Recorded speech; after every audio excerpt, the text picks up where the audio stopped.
Subscribe करिए हमारे channel target UP TET C TET को और बेल आइकन को दबाइए।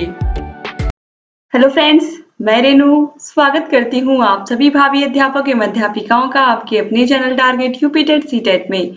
दोस्तों, पिछली वीडियो में हमने पढ़ा था कि किस विटामिन का रासायनिक नाम क्या होता है और उसको आसानी से कैसे हम ट्रिक के माध्यम से पढ़ें।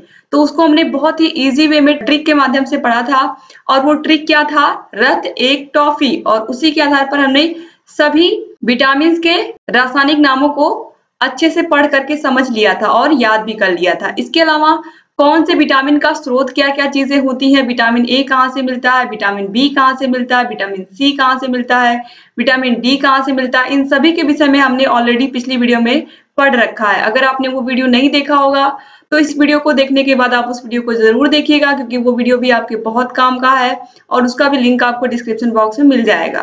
तो चलिए हम स्टार्ट करते हैं दोस्तों। सबसे पहले विटामिन की कमी से होने वाले रोग और उनके लक्षणों का एक ट्रिक है छोटा सा। रवि, सारे लोग वहां पर थके बैठे हैं, बस इतना ही छोटा सा एक ट्रिक है, बस इसे ही आपको याद रखना है। तो चलिए हम स्टार्ट करते हैं ट्रिक को। देखिए यहाँ पर रवि में र से यहाँ पर विटामिन ए लेंगे, हम केवल र लेंगे रवि में से। तो विटामिन ए की कमी से क्या हो जाता है? रतौंधी रोग हो जाता है। और विटामिन ए के जो लक्षण हैं वो है देखने में कठिनाई। अब दोस्तों जो विटामिन ए है, विटामिन ए आंखें, बाल तथा त्वचा को स्वस्थ रखता है हमारी, ठीक है। जो हमारी त्वचा है उसको भी स्वस्थ रखता है, हमारे बालों को भी स्वस्थ रखता है। विटामिन ए किसमें पाया जाता है? एक बार फिर से मैं रिपीट कर दे रही हूँ। विटामिन ए पालक, गाजर, आम, मक्खन, मछली का तेल, टमाटर, पीले नारंगी फल आदि में पाया जाता है। तो आप याद रखिएगा। और दोस्तों इसकी कमी से रतौंधी नामक रोग होता है, ये तो आपको पता चल गया। तो इसमें देखने में कठिनाई होती है। शुरू में व्यक्ति को रात में देखने में कठिनाई होती है, फिर दिन में देखने में भी कठिनाई होने लगती है। तो कहीं ना कहीं अगर आपको अपनी आंखों को स्वस्थ रखना है, आप चाहते हैं कि आपकी आंखें हमेशा स्वस्थ रहें, तो विटामिन ए जिन जिन चीजों में होता है, चाहे वो फल हो, सब्जियां हो, अनाज हो, आप लोगों को उनका बराबर सेवन करना चाहिए। अब इसके बाद हम आते हैं विटामिन बी पर। तो रवि में र विटामिन ए के लिए हो गया, र से रतौंधी और वी से वेरी वेरी, ठीक है या वेरी वेरी। अब देखिए बी की कमी से होता है बेरी बेरी रोग, यानी कि विटामिन बी जो है वो भी हमारे शरीर के लिए बहुत ही महत्वपूर्ण है। और इसमें इसकी कमी से तो आपने देखा बेरी बेरी रोग हो जाता है, लेकिन इसके लक्षण क्या होते हैं, कैसे आप जानोगे? धड़कनें तेज हो जाती हैं अचानक से, बहुत ही कमजोरी फील होती है। तो इस तरीके से अगर लक्षण दिखते हैं किसी भी व्यक्ति को, तो उसके अंदर विटामिन बी की कमी होती है। और दोस्तों जो विटामिन बी होता है ये पानी में घुलनशील होता है, ये मैंने आपको विटामिन वाले टॉपिक में पहले ही बता दिया था। अब यहाँ पर दोस्तों देखिए इसकी कमी से शरीर में बेरी बेरी नामक रोग होता है, ये भी आपने देख लिया। अब इसके बाद दोस्तों इसका शरीर में संचय नहीं हो सकता है। विटामिन बी में कई विटामिन सम्मिलित होते हैं, विटामिन बी1, थायमिन, बी2, इसके अलावा बी3, niacin, B four, folic acid, B, pyridoxine आदि, ये सभी होते हैं। लेकिन दोस्तों एग्जाम में आपके सिंपल सा पूछेगा विटामिन बी की कमी से कौन सा रोग होता है, बेरी बेरी रोग होता है, इसके लक्षण क्या होते हैं, तो आपको याद रखना है। इसके बाद रवि हो गया, फिर सारे में से केवल सा को हमको लेना है।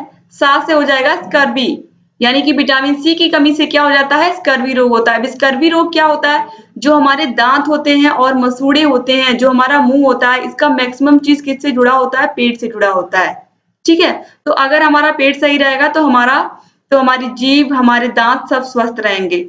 अब इसकी कमी से होता क्या है? विटामिन सी की कमी से मसूड़ों से खून आने लगता है, दांत समय से पहले गिरने लगते हैं। तो जितनी दांतों की समस्या आती है आप समझ लीजिए वो विटामिन सी की कमी से होती है।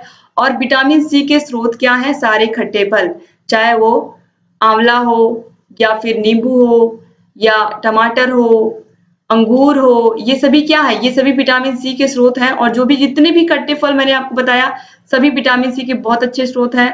और सबसे अधिक विटामिन सी जो पाया जाता है वो आंवला में पाया जाता है। और इसके विषय में मैंने बताया भी था आप लोगों को कि आंवला क्यों बहुत ही महत्वपूर्ण स्रोत है विटामिन सी का। अब दोस्तों आप लोगों को मैं बताऊं, जो आंवला होता है वो 20 नारंगी या 20 संतरों के बराबर सिर्फ एक आंवले में विटामिन सी होता है। तो आप समझ सकते हो 20 संतरे अगर आपने खाए और केवल एक आंवला खाया तो उन दोनों के जो विटामिन हैं, विटामिन सी बिल्कुल इक्वल हैं। तो आप समझ सकते हैं कि एक आंवले में जितना विटामिन सी होता है उतना पूरे 20 आंवले मिल करके बनाते हैं उतना विटामिन सी। तो जो आंवला होता है वो विटामिन सी का सबसे अच्छा स्रोत है। अब आप चाहे एक आंवले को वैसे ही आप खा सकते हो, या फिर आप आंवले का जूस भी आता है मार्केट में, अलग अलग कंपनियां बनाती हैं, उसको भी आप पी सकते हो, आपके स्वास्थ्य के लिए बहुत ही अच्छा होता है। अब इसके बाद हम आगे बढ़ेंगे दोस्तों विटामिन डी पर। विटामिन डी, अब देखिए रवि हो गया, सारे सारे में से रे को हम लेंगे तो यहाँ पर र से रिकेटस हो गया, यानी कि विटामिन डी की कमी से रिकेटस रोग होता है। अब इसमें लक्षण क्या होते हैं? पैर और छाती की जो हड्डियां होती हैं वो बाहर की तरफ निकली हुई होती हैं, यानी कि जो व्यक्ति होता है वो थोड़ा सा, यहाँ पर आप कह सकते हैं कि जो उसकी हड्डियां हैं वो पूरा आपको आप देखोगे सब दिखाई देती हैं, थोड़ा सा तिरछा शरीर दिखता है व्यक्ति का, सुडौल नहीं दिखता है, क्योंकि इसमें जो हड्डियां होती हैं वो बाहर की तरफ निकल जाती हैं और देखने में थोड़ा व्यक्ति डरावना लगता है।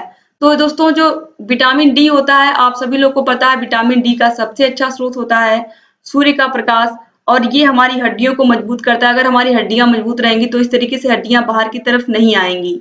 तो कहीं ना कहीं जो विटामिन डी होता है हमारे शरीर को बहुत मजबूत बनाता है, हड्डियों को मजबूत बनाता है। और दोस्तों सूर्य की किरणों में तो मिलता ही है, मक्खन, अंडा, दूध, मछली का तेल, इन सभी चीजों में भी मिलता है। और इसे हम सूखा रोग भी कहते हैं, रिकेटस को। तो आप याद रखिएगा, कंफ्यूज मत होइएगा, अगर एग्जाम में पूछता है सूखा रोग किस विटामिन की कमी से होता है तो आप समझ लीजिएगा कि वो रिकेटस ही पूछ रहा है, ठीक है। रिकेटस विटामिन डी की कमी से होता है, तो आप याद रखिएगा। इसके बाद हम आगे बढ़ेंगे विटामिन ई की तरफ। विटामिन ई है दोस्तों, यहाँ पर आप देखिए सबसे पहले वहां या वा से बा आपको याद रखना है, ठीक है। अब देखिए विटामिन ई की कमी से बांझपन होता है। बांझपन मतलब संतान न उत्पन्न कर पाना या संतान उत्पन्न करने की कमी हो जाना व्यक्ति के अंदर, तो इसे हम कहते हैं बांझपन रोग। तो यहाँ पर दोस्तों अगर आप कोई विटामिन ई बराबर खा रहा है और विटामिन ई की उस व्यक्ति के अंदर कोई कमी नहीं है तो उसके अंदर बांझपन नहीं होगा, ठीक है। अब देखिए इसके जो लक्षण है वो है मांसपेशियों में कमजोरी। अब दोस्तों अगर इस विटामिन की मैं बात करूं किन किन चीजों में ये पाया जाता है, तो दोस्तों ये भी दूध, मक्खन, सब्जियों और मांस में पाया जाता है। और इसकी कमी से दोस्तों आप लोग को एक बार फिर से मैं बता दूं, बांझपन, या फिर एग्जाम में ऐसे भी पूछ सकता है जननांग प्रभावित होते हैं इससे। और सबसे बड़ी चीज यह संतान उत्पादन करने की शक्ति देता है, अपने समान संतान उत्पन्न करने की जो शक्ति होती है व्यक्ति में वो विटामिन ई के द्वारा ही मिलती है। तो इसलिए विटामिन ई बहुत ही महत्वपूर्ण है, खासकर महिलाओं के लिए। तो इस तरीके से आप याद रखिएगा, चाहे पुरुष हो या महिला हो दोनों के लिए आवश्यक है दोस्तों, ऐसा नहीं है कि केवल महिलाओं के लिए ही। अब इसके बाद हम आगे बढ़ेंगे, यहाँ पर हम ट्रिक देखेंगे। रवि सारे लोग वहां, यहाँ तक हो गया, पर थके बैठे हैं। अब पर थके से आपको थक के याद रखना है। थक के मतलब विटामिन के की कमी से क्या होता है, रक्त का थक्का नहीं बनता है।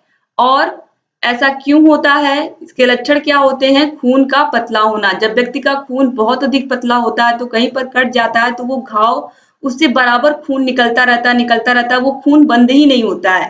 तो ऐसा क्यों होता है, ये होता है विटामिन के की कमी से। तो दोस्तों विटामिन के जो होता है ये बहुत ही महत्वपूर्ण होता है हमारे शरीर के लिए। और अगर ये कम हो जाए तो आपने देखा कि रक्त का थक्का नहीं जम पाता है और जिसकी वजह से व्यक्ति का बहुत सारा खून बह जाता है। तो इसलिए विटामिन के भी बहुत ही महत्वपूर्ण है हमारे शरीर के लिए। तो रक्त का थक्का आपको याद रखना है। तो दोस्तों इस तरीके से आज जितना आपने यहाँ पर पढ़ा, उम्मीद करती हूँ आपको समझ में आया होगा। और दोस्तों विटामिन के स्रोत भी आप लोग जान लीजिए। विटामिन के पालक, गोभी, दूध आदि में मिलता है। तो इस तरीके से यहाँ पर आज मैंने एक बार फिर से रिपीट कर दिया कि किस विटामिन का स्रोत क्या क्या है, और इसके अलावा विटामिन की कमी से कौन सा रोग होता है और इसके लक्षण क्या क्या है, क्योंकि ये भी आप लोग को जानना बहुत जरूरी था। क्योंकि लक्षण अगर आप किसी व्यक्ति को देखोगे तभी आप पहचान पाओगे कि उसमें कौन सी विटामिन की कमी है और किस तरीके के विटामिन उस व्यक्ति को देने चाहिए। दोस्तों उम्मीद करती हूँ कि आज का वीडियो आप लोगों को अच्छा लगा होगा। अगर अच्छा लगा तो प्लीज वीडियो को लाइक कर दीजिए और आपके जितने भी फ्रेंड्स हैं सबको इस वीडियो को शेयर कर दीजिए, जिससे अधिक से अधिक हमारे डीएलएड के भाई बहन लगातार हमारे चैनल से जुड़ सके और सभी वीडियोस को ऐसे देख सकें और लगातार आप लोग के लिए ऐसे ही अच्छे ट्रिक के माध्यम से सभी वीडियोस में लेकर के आने की पूरी कोशिश करूंगी ताकि आसानी से आपको चीजें समझ में आए। और इस तरीके से यहाँ पर आपने देखा कि रवि सारे लोग वहां पर थके बैठे हैं, तो यहाँ पर आपने देखा कि किस तरीके से सभी विटामिन को हमने आसानी से इस एक छोटे से ट्रिक के माध्यम से याद कर लिया। तो अगर अभी तक आपने हमारे चैनल को सब्सक्राइब नहीं किया तो प्लीज तुरंत सब्सक्राइब कर दीजिए और घंटी का निशान बना होगा बगल में, उसको दबाना बिल्कुल मत भूलिएगा। जैसे ही आप दबाएंगे हमारी जो भी वीडियोस आती हैं उसका नोटिफिकेशन टाइम से आपके मोबाइल पर पहुंच जाएगा। इसके अलावा दोस्तों आप लोगों को सभी विषयों के प्लेलिस्ट की लिंक इस वीडियो के नीचे डिस्क्रिप्शन बॉक्स में मिल जाएगी। आप सभी विषयों को देख सकते हैं। सभी विषयों के प्लेलिस्ट को देखिए, आप लोगों को बहुत सारी जानकारी मिलेगी और सभी विषयों के हैंड रिटन नोट्स आपको मिलेंगे। इससे अच्छा आपको कहीं पूरे YouTube पर दोस्तों कंटेंट नहीं मिलेगा, क्योंकि हम लोग आपके लिए अच्छे से पहले मेहनत करते हैं किसी भी टॉपिक पर, उसके बाद उसको आपको पढ़ाते हैं ताकि आप लोगों का जो भी कंफ्यूजन है वो दूर रहे, आपको किसी प्रकार का कोई डाउट ना रहे। फिर भी अगर कोई डाउट रहता है तो भी आप लोग आसानी से पूछ लेते हैं, उसका आंसर भी मिल जाता है हमारे चैनल पर। तो बस ऐसे ही हमारे चैनल से बने रहिए, लगातार अपने सभी वीडियोस पर कमेंट लाइक जरूर किया करिए दोस्तों, क्योंकि आपके कमेंट लाइक से ही हमें प्रोत्साहन मिलता है कि आपके लिए हमेशा ऐसे अच्छे वीडियोस लेकर के आते रहें और आप लोगों को लगातार ऐसे ही गाइड करते रहें। तो दोस्तों एक बार फिर से आप सभी का बहुत बहुत धन्यवाद। आप हमारे टेलीग्राम चैनल से भी जुड़ सकते हैं, टेलीग्राम चैनल का लिंक आपको डिस्क्रिप्शन बॉक्स में मिल जाएगा। तो मिलते हैं नेक्स्ट वीडियो में दोस्तों, तब तक आप सभी लोग अपना ख्याल रखिएगा और अपने परिवार वालों का भी ख्याल रखिएगा। जय हिंद दोस्तों।